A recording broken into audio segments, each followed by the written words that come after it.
What's up, ladies and gentlemen of YouTube? Boogie298 coming at you live once again through the power of the internet. This is my weekly gaming news show in which I talk about what's going on in the gaming industry, the games that have come out, the games I'm playing, the games that are in beta, and all the different controversies going on in the gaming industry. So with that said, let's get right into the games. Wanted to start this week off by talking about Cuphead, which has been out for about a week now and has an 86 on Metacritic.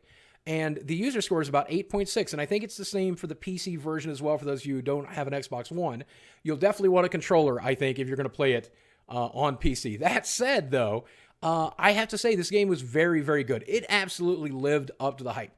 It is beautifully drawn. Even if you do not play through this game or purchase this game, I do highly recommend watching somebody else play through all the levels. Preferably like a collection of them getting it all right in the first time, just to see all the different cool phases and stuff like that. All the different cool phases for the bosses was enough to keep me playing through the first level, the first world, and then the second half of the second world. But I just could not stick to this game. I've never been a rage gamer. My character Francis is, and even he rage quit this game, as you saw earlier in the week with my previous video. But I can't bring myself to continue to do these bosses over and over again until I get it right, and I do get very frustrated, and then I don't like being frustrated. This is a game worth picking up, though, especially at $20. I feel like I got my $20 of value in just what little of it I did play, about 4 hours worth of repetition. But I do think you should pick it up under the understanding and caveat that it's a fairly difficult game and prepare to get frustrated. Now, as you guys know, this show normally has a sponsor, and this week's sponsor is the folks over at Crunchyroll. Now, for some reason you are unfamiliar with Crunchyroll, they are the premier way to stream anime and manga professionally subtitled directly to your device, pretty much any device you own. And not only are there already hundreds of shows that you can start streaming right now, there are new shows showing up all the time, sometimes as often as just 1 hour after it premieres in Japan. And that includes all of the fall shows like your favorite classics like One Piece that have been running for near forever, or for some of the newer shows like Food Wars, The Third Plate, which is on the service right now. You can watch episode 1 right now. So if you're interested in streaming some anime or reading some manga right now, use the link in the description box below or go to crunchyroll.com/BOOGIE. And when you use that link, you'll be getting a 14-day ad-free trial of Crunchyroll Premium, and you'll be helping support me at the same time. Also want to let you guys know that Star Wars Battlefront 2 beta is live this weekend. So on October 6th, you can download it on PC, Xbox, or PlayStation 4 for free, and try the multiplayer between that and October the 9th. And I do love betas like this because it gives you an opportunity to preview the game before you decide to buy it. They did turn on the multiplayer beta a few days early if you did pre-order. That's why I don't pre-order these games. But the people who did pre-order also got beta codes to give out to people. I got a free beta code to give it a shot. And I got to say, overall, from what I've seen, I haven't got the chance to play it just yet at the time of recording, but I have watched other people play it, and I've read a few articles, and it looks like they really have learned from their mistakes the first time. I think EA realized that this is a history franchise, something they had to do right, and whereas I can't speak about single player yet, what I've seen of the single player looks interesting, but I can't speak about it yet, but it does look like the multiplayer is definitely much better this time around. That's not saying much, because the multiplayer last time was abysmal, but this time it looks absolutely fantastic. If you don't get a chance to download the beta, you should probably watch somebody else play it over the weekend, because I think you'll be pleased with what you're going to see. And look, even though I love everything I've seen so far and loved everything I've read, I'm reserving my pre-order. Even if the beta is fantastic, I'm reserving my pre-order until I know exactly what this game is and exactly what I'm getting. I'm waiting for the reviews, and I encourage you to do so as well.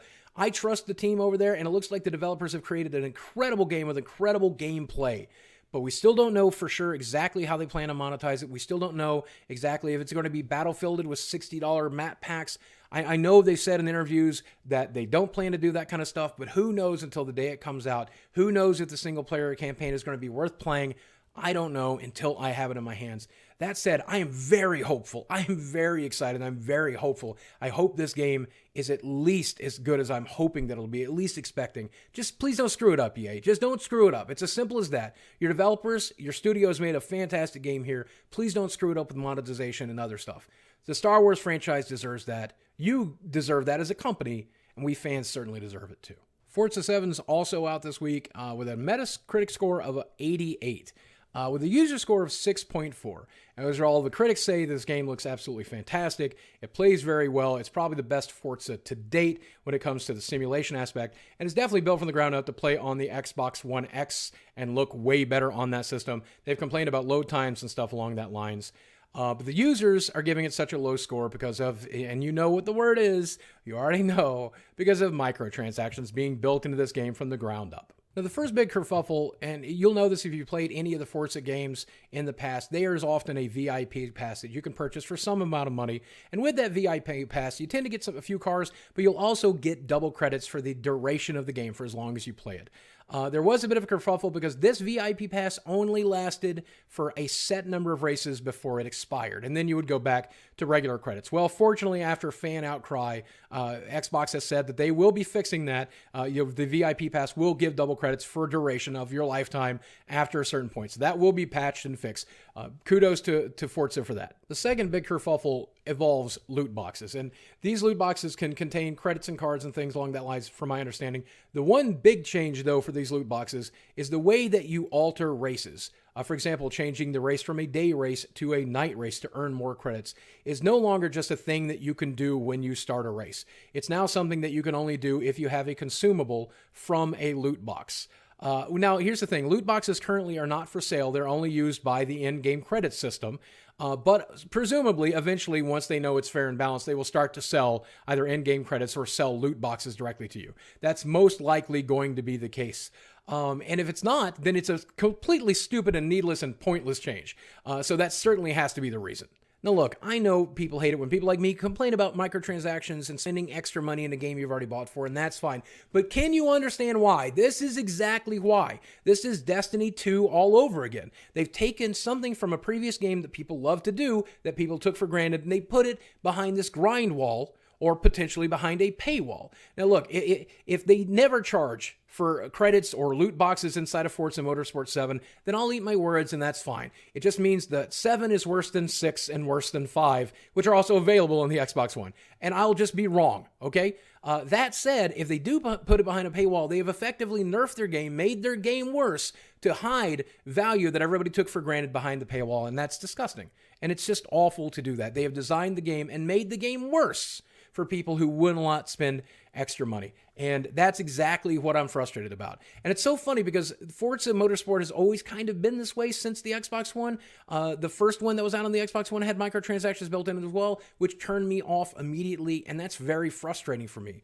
I love the Horizon series. I play the Horizon series. I play it to death. I buy all the DLC. I'll even buy a car pack occasionally to support them. I don't mind. I love that franchise because there's no microtransactions in it. I steer away from motorsports because of their additional pay to play, and I just won't do it. I just won't do it, and I'm definitely not doing it with 7, and it's because of this. When they design the game to be worse so that you'll pay more, I'm out. And then let's talk briefly about Bethesda, their Creation Club, and it finally coming to Skyrim sometime very soon. So if you're unfamiliar with the Creation Club, it's fairly simple. It's paid mods. You basically spend your cash to get credits and then use those credits, moon money or whatever they call them, use those credits to then download paid mods. Mods that are pretty much replications of better mods you can get free for like Skyrim, Nexus, and otherwise. Now, if you're stuck on a console, chances are you're not able to get those for free and you're stuck. But if you're on PC, you can definitely get them for free. Well, this is now coming to Skyrim because Bethesda has been completely non-deterred by the public outrage of having it come to Fallout. But there is good news. Along with the Creation Club, there will be a long-awaited mod a lot of people have asked for, an official survival mode that'll be added to the game. Of course, it'll be free for the first week, though, and after that, you'll have to pay to get that using the Creation Club. But if you download it during the first week, whenever the store does launch on Xbox, PlayStation, or PC, and hopefully the Switch as well, because I definitely want to play survival mode on the Switch, but I do not want to pay extra for it. But hopefully, if you do download Skyrim and have it downloaded during that period of time, you'll be able to pick up survival mode for free, but only during the first week, so you better act fast. Otherwise, it'll cost you 800 moon monies. When I go back and watch the edit of this video, I realize what a crotchety old man I sound like. And at the end of the day, it may just seem like personal preference. I don't like spending money. And that's kind of true.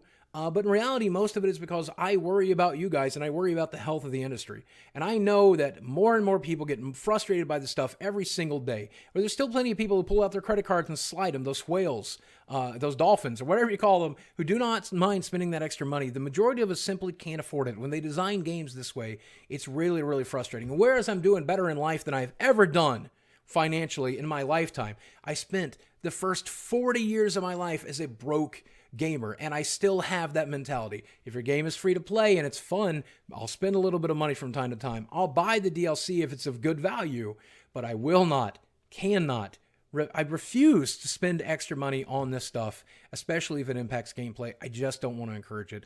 And that's why I talk about it with you guys, because I want to make sure you're not encouraging it. And at the same time, if you're one of the people that feel like me or you're gaming on a budget, you can save a few bucks and we can avoid the games that do this to you, or at least buy them on sale, knowing that you'll have to spend even more money when you finally install the stupid game. All right, guys, that's going to do it for this week. As always, thanks for watching. I love you very much.